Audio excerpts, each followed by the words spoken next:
Welcome to Thorin's YouTube channel. It's going to be a wild ride. This video is of course brought to you by the delicious energy formula Gamer Supps, where right now they are still running, assuming check the date, it's not the 28th after 8 PM CET or 2 PM EST, their Gamer Supps sale, where if you use my code Thorin, Thorin, at gamersupps.gg, you don't just get 21% off Gamer Supps, you get it off everything on the whole website. It's not the usual 10% that year-round works if you use my code, 21%, more than double, and you get it off Gamer Supps, you get it off Gamer Supps Caffeine Free, AFK Blend to help you sleep, gamer teas, waifu cups, apparel. Check out everything on their site. By the way, if you want to know some good flavors, here's one that's like a classic go-to background flavor for me. Acai blueberry, really pleasant taste, mixes very well with other ones, by the way, if you want to make a little double cocktail or something.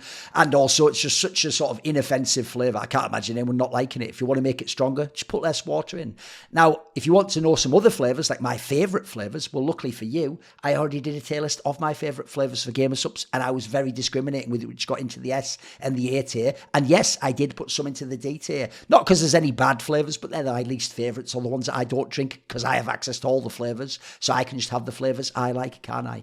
Now, I thought everyone I feel like wants you, if you work in esports, or the rare times I've sort of had a touch into the mainstream of media and celebrity, everyone always wants the gossip or you to serve the tea or tell them some cool behind the scenes story. But most of the times, that's not my style, because I usually think, for example, if someone told you something in private, you should keep that confidential. If you like met a celebrity, but like they did something bizarre and it was behind the scenes, you know, and like, I don't know, unless they've said something publicly, I feel like it's a bit fucked up to start going and telling people stories and airing the dirty laundry and be like, oh, this is what someone was doing when they thought no one was watching. It's like, come on, man. But I thought I've come up with what's a rare anecdote that I think there's no downside to telling. In fact, I actually think it'll just make you think even more of this person. It's a rare one where it's actually someone from the mainstream of sports media in this particular case. And it's just a really cool story. So when I was working at ELEAGUE, and by the way, I actually have been remiss not doing a video about that. How have I never done a video about when I literally was on a television channel that was the #1 basic cable channel in America, like on a fucking esports broadcast? Like, it's kind of wild. I never thought to do that before. I'm sure there's actually a million things you'd be interested to know, like how the compound work, what the studio was. There's a whole bunch of things you probably don't know, like how expensive all the things were, what it's like to do a production meeting.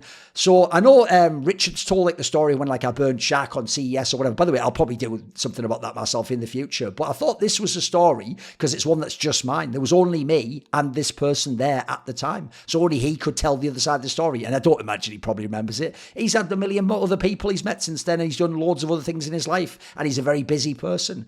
So it's going to be about Ernie Johnson, who is the host of Inside the NBA, legendary sports coverage show / entertainment / comedy show, which, by the way, was one of the shows I came up watching. I used to even watch it on NBA.com back in like the mid-2000s, where it was the show that, obviously you watch it for Charles Barkley and then the funny interaction with Kenny Smith, but then Ernie grows on you over the years. He goes from being just a really straight like desk host anchor type guy to he's one of the boys eventually, isn't he? So when I was working at ELEAGUE, I lived in Atlanta, Georgia, and I used to go to the Turner Studios. They used to like bring you in on a little what do you call it, like shuttle, like a minibus.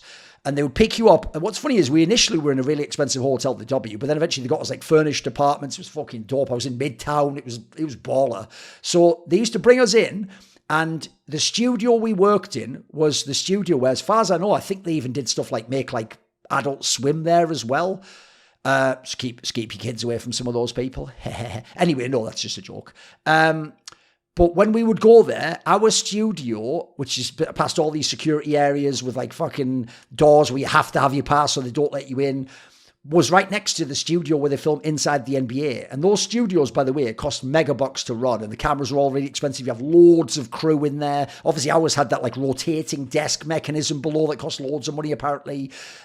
So when we would be there, you wouldn't very often ever see the people from Inside the NBA, just because they were doing like nighttime games and stuff, whereas we were usually doing like a production meeting really early in the day, like 7 in the morning. And then our show, especially the one that was going to be the one on TV, we were in like the, what do you call it, graveyard slot. So I think we were on Like, we were like live at like 10 p.m. or 11 p.m. local time. That's why if you ever came to the sort of tailgate thing they did, where they brought us out to this area where they had food and stuff like that, it was usually pretty dark already at that point in time. So we didn't really get to rub shoulders with like inside the NBA people. But I had already met everyone on Inside the NBA except Shaq, who I obviously met in the sense I bantered him on air. Because when we were at CES, which is like an electronic show equivalent to like Gamescom or whatever, but it's in Vegas, we did the thing where we did the ELEAGUE Road to Vegas, where like Lounge Gaming, those Polish players, played against Optic with Shazam. And then obviously, the reason I bring Shazam up is, then when we did this thing where we were like, we broke into the Inside of the NBA broadcast. We were like, and we're over at the same event. We've got esports going on, and our sort of partner broadcast is the guys from ELEAGUE, and they were trying to like introduce that concept to the mainstream Turner audience and the sports audience to see if there's any crossover or like Venn diagram overlap. Well, obviously, when they did that, I did my burn on Shaq. I thought, listen, I know this show. I've watched this show forever. I know what Shaq is like. I know how you can sort of like prod and needle him a bit. I know that's what people like Chuck love to do, and Kenny, and they love to fuck with him a bit, etc. So I thought, and I'm a massive Kobe fan. So I thought, you know what, this is my opportunity. I did the banter. They tried to banter back, but then obviously I came up with the straight fire one, bantered him completely off that. What's funny is, and by the way, I'll do my own video on the Shaq story with what I was thinking and what the angle was and which parts were surprising and what worked, etc. I'll do that in a different video some other time. What's funny is, though, famously, everyone else loved that interaction. Like, a whole bunch of them came backstage, including Ernie, and they were all telling us, like, oh, great job, guys. Like, I thought you really understood, like, the vibe of the show. Like, that joke was fucking hilarious. Like, they didn't say fucking, obviously, because they're not that sort of people. But they were basically just, like, bigging us up, and all the producers were going, this is exactly what we wanted. Like, you're tapping into the same sort of audience and ethos of what we're doing here at Turner. And then what's funny is they all came back, except famously, Shaq himself didn't, because he was a bit hurt by that, believe it or not. Or like, he just sort of couldn't handle being shown up on TV by some random, right? So the funny thing was, even in those early meetings, they weren't just being fake when you meet people like celebrities. They actually also were, and crucially, Ernie himself, he actually himself went out of his way, as you saw in the broadcast, but off camera as well, to be really welcoming to the idea of esports. He sort of was trying to message that, like, look, I understand this could be the future sport, basically. And obviously, we want you guys to be involved at Turner and to build like a brand and a product here. And then in time, especially since we're doing like the similar approach, you'll be like the Inside the NBA of esports, which, look, they can't be blamed for not knowing, like, well, I only do CS, mate. Like, I don't do Dota or Rocket League. But whatever, they can't be blamed for that. And by the way, to be fair, Richard could do all those other things, couldn't he? Because he was just a host and he was mega at doing that job, as everyone sees now. So what happened was, fast forward to when E-League's going on, and I forget if it was season 1 or season 2, but one day I came in for one of those really early production meetings, and I forget if it was like that we'd done the production meeting, and then we just had like, half an hour, 40 minutes before they bring the shuttles and take us back to the hotels, because then we can like spend the rest of our day and come back like 9 hours later, or if it was like, we came in an hour or two early before the show. Whatever the scenario was, I'm pretty sure, I feel like it was in the morning. Because it was one of those ones where there's no one else there. It's just you, the crew who's there for the production meeting, are all having their breakfast, which was a famous thing he did after the production meeting, super early. And then you'd have like the other people from E-League, like Moses or Richard Lewis or whatever, and they'd be in the green room and you could go talk to them. And I can't remember what the context was. I think maybe I was coming out the toilet or something. And I was walking back to our like green room area and I see Ernie Johnson there. He's come out of like his office or something. And he just says something like, oh, hey, it's Thorin, right? Or something, which is already mental, by the way, because this is like at minimum, like, I'm going to say like 5-6 months after we had the meeting at CES, which was just mainly on camera and like 2 times before the show and after the show backstage. So the idea that he actually like knew the alias shows not that he has an insane memory. This guy's an actual professional. Like, he actually tries to learn what the other broadcasts are on his show. I think they'd maybe even, because they teased Shaq with it, highlighted like E-League itself on Inside the NBA. So this guy's just a model pro. He just actually knew like my alias, and he didn't even call it, say, sorry, is that Duncan? Or thought he just did the whole thing. He understood in gaming. We use the gamer tag, don't we? So he was like, oh, hey, it's like Thorin, right? And I was like, oh, yeah, it is. And then he said something like, oh, just walk with me to my office for a minute. I've just got to get something from there. So I'm already thinking like, all right. Now, I wasn't in a rush or anything. Like, I'm waiting like 40 minutes. I can't remember if it's to go home or to do the show in an hour or something. So at this point in time, like, I've already got my prep all done, or I've got hours and hours for the rest of the day. So I've got nothing to do. So, mate, if someone who's on your favourite sports show ever tells you, oh, just come walk and talk with me like a fucking Aaron Sorkin TV show, obviously you're going to do it, aren't you? So I walk along with him and we go into his office. And his office, by the way, it does actually look like what, like a fucking professor at university's office would look like. There's papers and folders and like filing cabinets and stuff and a nice desk with like, a picture of like family members of his. If you don't know, he's even got like I think he has like an adopted kid who's like super disabled or something. the guy is like unbelievable, mate. So he's got all this stuff. And even also you could say it looks like sort of like a sports coach in like a fucking colleges thing where you walk in and it has that like homey feel of like, this guy's been here forever. He's part of the furniture. He is the program. He is inside the NBA. So we go into this room, and what's weird is he starts talking to me as he's sort of like looking through some papers.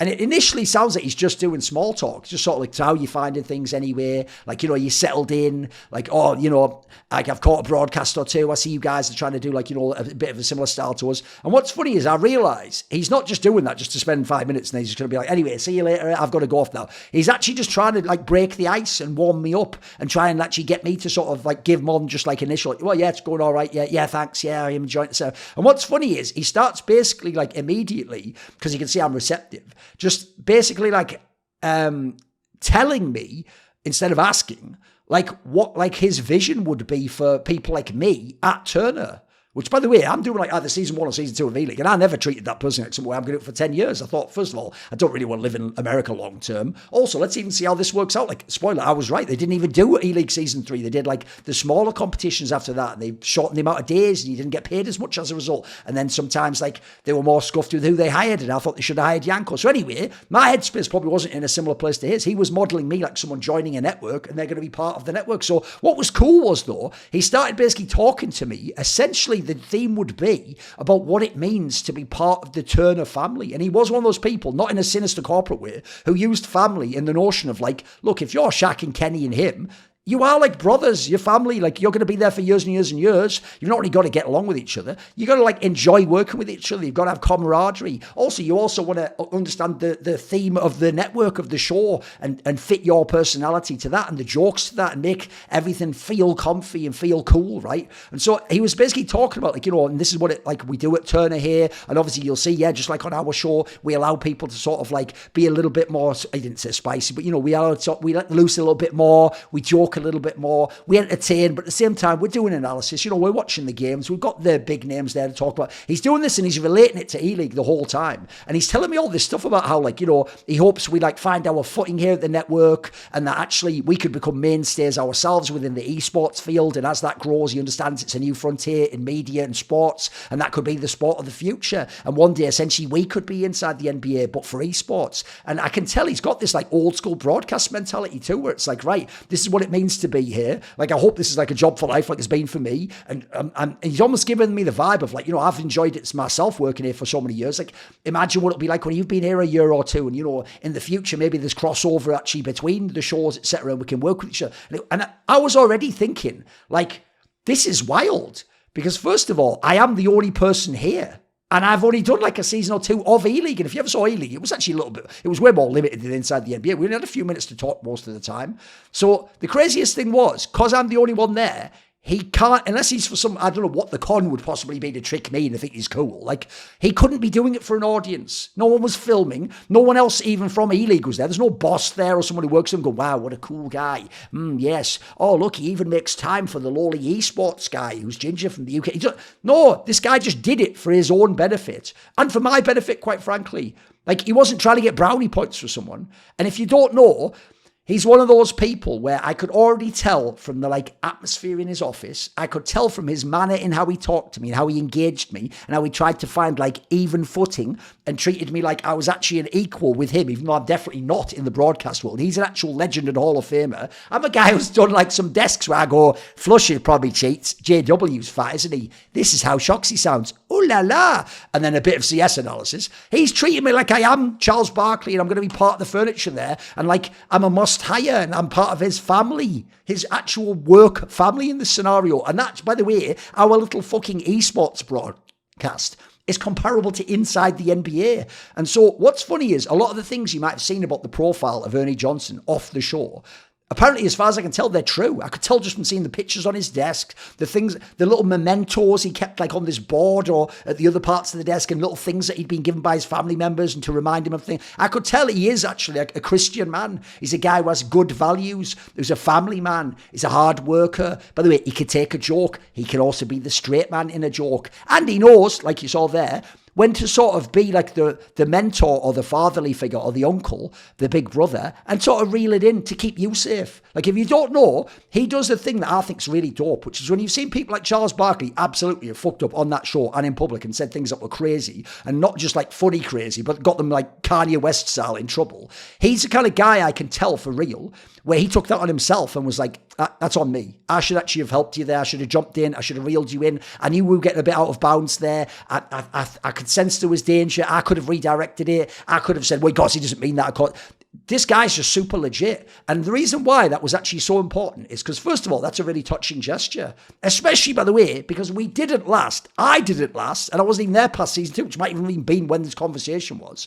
But even more so, because I remember when he was doing this, thinking, bro, in esports though, I'm sort of in his position, aren't I? Like, I'm sort of the Ernie Johnson. And yeah, look, I'm on the main shows and I'm like one of the main people and I have to be high and all the rest of it. And I'm the legend and everyone should show me the respect and they should kiss the ring and they should sort of be like asking politely for advice, or they should ask to collaborate and then I'll see if they could or not. But I realized actually I've never really done it this way because I've always just been the lone wolf. But I already had people that I used to help and do shows with and retweet and promote and stuff. But I realized back then, if I'm ever in a position, I was with Flashpoint and I have been since then, if I'm ever in a position where I could do this, I could just sort of like mentor someone a little bit, or just be a big brother to someone and look out for them a bit, or give them a couple of, hey, look, here's sort of the inside of how you do X, Y, and Z, or look, don't worry about A and B. It's not going to be a problem for you and you can be here for a long time and I see the talent in you and I hope you do become part of our broadcast and this is how we'll integrate. That really had an effect on me. So this guy was just cool as fuck. I think it's actually like, it's just a really genuine story. And it's one of those moments that like, look, there's plenty of people I met, even some famous people. I can't remember what they said, or, you know, you met them for 5 minutes. And it's like, oh, they were just doing that thing where it's like, oh, hey, yeah, oh, yes, I know all about it. And you can, it's glazed over. They don't know any of that shit. They just say it to everyone. In America, you're supposed to just be like, hey, oh, this is great. Oh, it's excellent what you're doing. I really love that. And then like they barely know about it, or they've heard of it once, or they saw one thing, or their kid plays video games, but he plays Fortnite or fucking Madden. And then he's going, oh, yeah, my kid's totally into gaming. He knows who you are. It's like, you don't know anything about CS, mate. I'm in CSGO. I'm in hardcore shit. I'm not fucking doing Fortnite. I don't know anything about that game. Yeah, I know he knows Ninja. That's got nothing to do with me. Never met him, mate. So this is actually one of those stories where it's just a really legit one. I could just tell this guy, there's no way that was just me that he's done that to, or that was just a one-off that he thought, I'll just randomly, because as I said, he didn't plan it. He didn't like wait there and go, oh, hey, are you so, yeah, come with me, and have like this whole thing like a fucking scene from a movie set up. I can tell he just impromptu saw me, and this is just the warmth that he has as a person, and he's such a genuine person. And by the way, another thing is, because he did see Turner as a family, he wanted Turner to succeed. He wanted them to even succeed with a legacy beyond him. He knows he might not be there that many more years. He can either retire anytime he wants to, or obviously inside the NBA, it's been rumoured for years and years and years, especially because Charles Barkley used to say every contract was his last one, but he did that for like the last 5 contracts. They used to always think they were going to be off the air the next year, which obviously they were going to be recently, but now they're going to be keeping going. So I thought it's just a dope story about Ernie Johnson. Oh yeah? You and whose army? Well, how about the Skrilluminati for one? They're the people who support my content. This video was kindly supported by The Concept, Matt, Pugnatio, Rajcula, Torin, Jensen Goh, Tosh, Jasun, Banediesel, Animosity, and you know it, everyone does. A special thanks goes out to my main man, Jerky's Minion, for the long-term support. Do you want to ask a question for my AMA videos? Would you like teasers? Find out what upcoming guests I've got? You want to suggest a topic or a guest? Maybe you want to be part of one of those 1-hour lengthy online discussions I do where the topics are set by you. Well, if any of these perks or more tickle your fancy, I think you know what to do by now. Put your money where your mouth is and join the Skrilluminati, where Patreon link in the description below.